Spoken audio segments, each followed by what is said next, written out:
அருமை தமிழர்களே, சிவகுமாரின் அன்பான வணக்கங்கள். அண்மையில் ஒரு ஊரில் சொற்பொழிவு முடிச்சுட்டு இரவு ரயிலுக்காக அந்த ரயில்வே நிலையத்தில் காத்திருக்கிறேன். அப்போ பக்கத்தில் ஒரு குடும்பம், ஒரு அப்பா, ஒரு அம்மா, ஒரு குட்டி பையன், அவனுக்கு ஒரு தங்கச்சி. அந்த பையனுக்கு ஒரு 8 வயசு இருக்கும், அந்த தங்கச்சிக்கு ஒரு 5 வயசு இருக்குன்னு வைங்களேன், குட்டி பாப்பா ரெண்டும். அப்போ இந்த பக்கம் ஒருத்தர் புகை பிடிச்சிக்கிட்டே இருந்தார். இரவு நேரம் புகை பிடிச்சிக்கிட்டே இருந்தார். தூரக்க ரயில் வரா மாதிரியான அந்த பிரகாசமான வெளிச்சம் தொலைவில் தெரியுது. அதை பார்த்த உடனே இந்த புகை பிடிக்கிறவர் டக்குன்னு அதை கீழே போட்டுட்டு அவருடைய பெட்டியெல்லாம் எடுத்துகிட்டு புறப்பட ஆரம்பித்தார். இந்த பக்கம் இருக்கிற அந்த குடும்பம், அவங்கள சேர்ந்தவங்களும் பெட்டி இருந்தது. இந்த குட்டி பையன் மட்டும் என்ன பண்ணால், வேகமாக போய் அவர் கீழே போட்டாரே அந்த சிகரெட் துண்டு, அதை தன்னுடைய பூட்ஸ் காலால் நசுக்கி அந்த நெருப்பை அணைச்சிட்டு திரும்ப வந்தான். எனக்கு அது பார்க்க ஆச்சரியமாக இருந்தது. இது உண்மையிலேயே அவர் பண்ணியிருக்கணும். அந்த புகை பிடிக்கிறவர் அந்த சிகரெட் துண்டை கீழே அந்த நெருப்பை அணைச்சிட்டு அந்த குப்பைகள் போடுகிற இடத்துல கொண்டு போய் அதை அவர் போட்டிருக்கணும். முதல்ல பொது இடத்துல புகை பிடிக்கிறதே தப்பு, சட்டப்படியே அது தவறு அப்படின்னு சொல்லியிருக்கிறாங்க. அதுவே தப்பு. சரி, அதை அப்படியே கீழே போட்டார். அது அதை விட பெரிய தப்பு, அதை அணைக்காமல் விட்டுட்டார். இது அதை விட பொது இடத்துல எப்படி செய்யக்கூடாதோ அப்படி நடந்துருக்கிறார். சரி, இது நமக்கு பழகி போன ஒரு காட்சி தான், இதுக்கெல்லாம் சங்கடப்பட முடியாது. இந்த குட்டி பையன் ஓடி போய் அதை காலால் அணைச்சான். எனக்கு ஆச்சரியமாக இருந்தது. நான் உடனே டக்குன்னு, பரவாயில்லையே, உங்கள் பையன் ரொம்ப நல்லா பண்ணிருக்காங்க, சரியாக தான் பண்ணான், நீ உனக்கு எப்படி பாய தோணிச்சுன்னு ஒரு அருமையான சம்பவம் சொன்னான். நாங்கள் ஒவ்வொரு சனி ஞாயிறுனாலும் இந்த ஊருக்கு வருவோம், எங்கள் தாத்தா பாட்டி வீட்டுக்கு. போன தடவை இதே மாதிரி தான் ஒருத்தர் போட்டு போயிட்டாரு. இவன் என்ன பண்ணான், யார் அந்த பக்கத்தில் இருக்க தங்கச்சி, அந்த குட்டியை காமிச்சு சொல்கிறான்.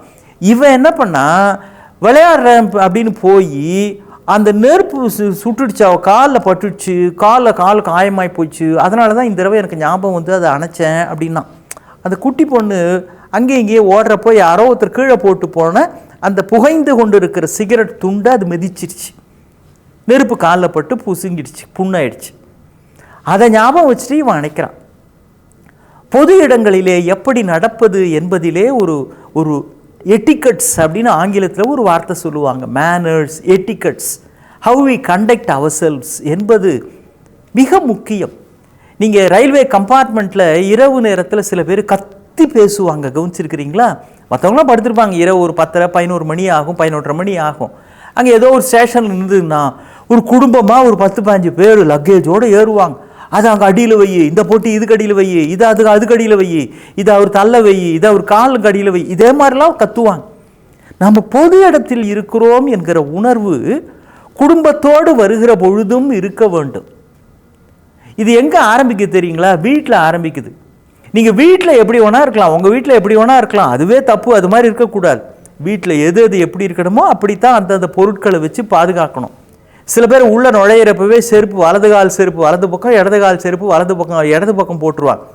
அப்புறம் சைக்கிள் சாவி, பைக் சாவி, கார் சாவி பட்ட இடத்துல அப்படியே வச்சுட்டு போவாங்க. அப்புறம் என் சாவி காணும் தேடிட்டு இருப்பாங்க. வீட்டுக்குள்ளேயே ஒரு விதமான ஒழுங்குமுறைக்கு நம்மை நாம் பழக்க வேண்டும். லியோ டால்ஸ்டாய்னு ஒரு பெரிய எழுத்தாளர், அவரை ஒரு விருந்துக்கு கூப்பிடுறாங்க. அவர் அப்படி வாக்கிங் ஸ்டிக்கோடு வரார். வாக்கிங் ஸ்டிக்கோடு அந்த விருந்து நடக்கிற இடத்துக்கு வந்த உடனே ஆச்சரியமான விஷயம் பாருங்க, அதை திருப்பி வச்சுக்கிட்டாராம். எதை? வாக்கிங் ஸ்டிக்கை திருப்பி வச்சு பிடிச்சி இப்போ நடக்கிறாரு. இங்கே வாக்கிங் ஸ்டிக்கை திருப்பி வச்சு பிடிச்சா அந்த பிடி இருக்குதே, அது இப்போ தரை பக்கம் போயிடும். கீழே தாங்கி ஊன்றுகிற அந்த பகுதி இப்போ மேல் பக்கம் இருக்கும். அதை இப்படி பிடிச்சிக்கிட்டு நடக்கிறார். இருக்கிறவங்களா, என்ன டால்ஸ்டாய் இது மாதிரி பண்ணுறீங்க அப்படின்னு.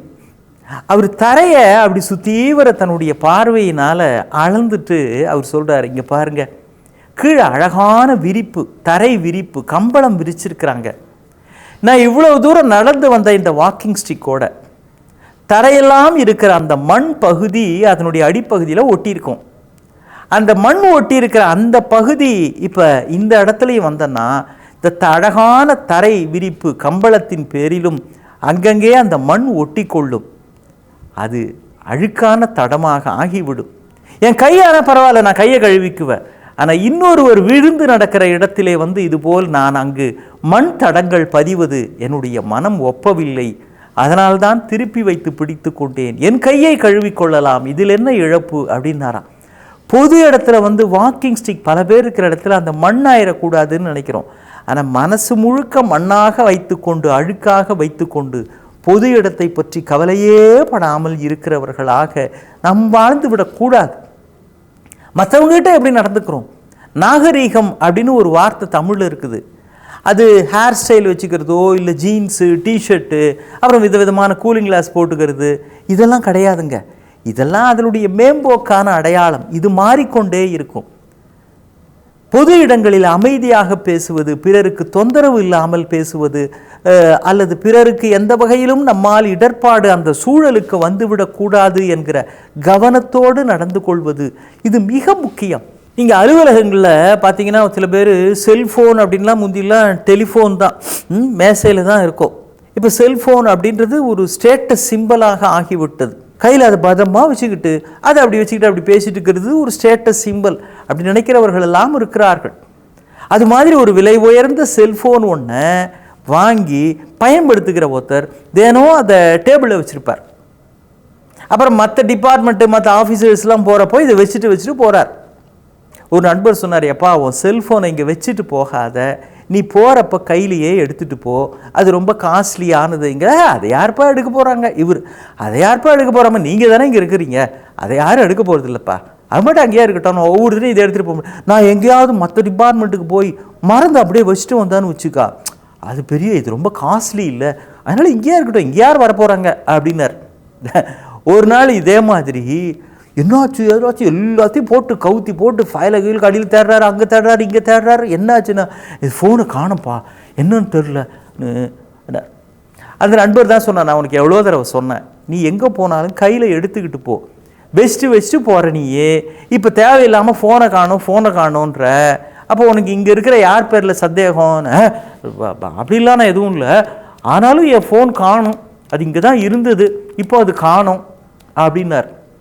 இப்போ அங்கே இருக்கிற எல்லாருக்கும் ஒரு தர்ம சங்கடமான சூழல். என்ன தர்ம சங்கடமான சூழல்? தேவையே இல்லாமல் இவனாக இங்கே டேபிளில் வச்சுட்டு போயிட்டான், இப்போ காணும் அப்படின்னா யாரை வேண்டுமானாலும் மனசு சந்தேகப்படலாம். அப்புறம்தான் அடடா மறந்தே போயிட்டனே, என்ன மறந்து போயிட்டேன், நான் இன்னைக்கு செல்லே எடுத்துகிட்டு வரலப்பா, அது என்னவோ இன்கமிங் கால் எதுவுமே வரலையா, நான் ட்ரை பண்ணி பார்த்தேன், அவுட் கோயிங்கும் ஒர்க் ஆகலை, அதில் ஏதோ டெக்னிக்கல் ப்ராப்ளம், வர வழியில் நான் தான் அதை ரிப்பேர் பண்ணுறதுக்காக அந்த சர்வீஸ் ஸ்டேஷனில் கொடுத்துட்டு வந்தேன் அந்த என்ஜினியர்கிட்ட, ஐம் சாரிப்பா நான் இன்றைக்கி எடுத்துகிட்டே வரல அப்படின்னு அசரு வழிஞ்சார். இது தேவையா? செல்ஃபோனை தேவையில்லாமல் டேபிளில் வச்சுட்டு போகிற ஒரு வழக்கத்தை வச்சுக்கிட்டு அதுக்கு பிறகு அது காணோன்னு குய்யோ முறையோன்னுக்கிட்டு இங்கே தேடி அங்கே தேடி தேவையில்லாத பதட்டம், மற்றவங்களுக்கும் தேவையில்லாத சங்கடம், கடைசியில் நான் மறந்தே போயிட்டேன் எடுத்துகிட்டே வரலான்னு அசரு வழிஞ்சா இது ஆப்பிள் தின்ன குரங்கு மாதிரி மூஞ்சி கடைசியில் ஆகி போயிடுது. இதற்காக தேவையில்லாத ஒரு சங்கடங்கள் பொது இடங்களிலே எப்படி நாம் நடந்து கொள்ள வேண்டும் என்பது ஒரு செல்ஃபோன் முதல் ஒரு சிகரெட் தொண்டை கையாளுகிற வகை எல்லாவற்றிலும் ஒரு நெறிமுறை, ஒரு ஒழுக்கம், பிறருக்கு துன்பம் தராத வகையில் நடந்து கொள்ளுவது, இதுதான் உண்மையான நாகரீகம். வெளி ஆடைகளில் இல்லை, உள்ளுக்குள் இருக்கிற பக்குவத்தில் இருக்கிறது உண்மையான நாகரீகம். மீண்டும் சந்திப்போம். வணக்கம்.